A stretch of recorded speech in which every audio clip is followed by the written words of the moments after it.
இது இன்றைக்கி ஏற்கனவே பதவியேற்பு விழாவில் நடக்கும் இது பண்ணும்போது பார்லிமெண்ட்டில் எம்பியாக பதவி ஏற்கும்போது இந்திய அரசியல் சட்டத்து மேலே இது பண்ணி மு சத்தியம் பிரமாணம் எடுக்கணும். அதுதானே முறை.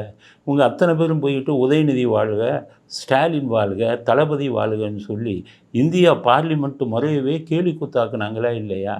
அப்போ சிவிலைஸ்டு பீப்புள் யாராச்சும் இதை செய்வாங்களா? அப்போ நாகரிகமற்றவங்க தான் இதை பேசுவாங்க. அது என்னை பொறுத்தவரை அன்சிவிலைஸ்டுங்கிற வார்த்தை பொருத்தமான வார்த்தை இல்லை. தி பார்பாரிக் டிஎம்கே எம்பிஸ்னு சொல்லணும். காட்டு மிராண்டிகளான திமுக எம்பிகள்னு சொல்லணும். 1971 என்னைக்கு கருணாநிதி முதலமைச்சரானவரோ அப்போவே அது தமிழ்நாடு சட்டசபை இந்த மாதிரி தான் ஆச்சு. அதுக்கு முன்னாடியெல்லாம் சட்டசபை ரொம்ப நாகரிகமாக இருக்கும். என்னைக்கு திமுக ஆளுங்க 57 சட்டசபையில் நுழைஞ்சாங்களோ கெட்ட வார்த்தை, அனந்தநாயகிங்கிற பெண் அமைச்சரை பற்றி கருணாநிதி பேசின கெட்ட வார்த்தை, அண்ணாதுரை வந்துக்கிட்டு சிலேடையாக பேசின கெட்ட வார்த்தை, இதுதான் ஆரம்பம் தமிழ்நாடு சட்டசபையில்.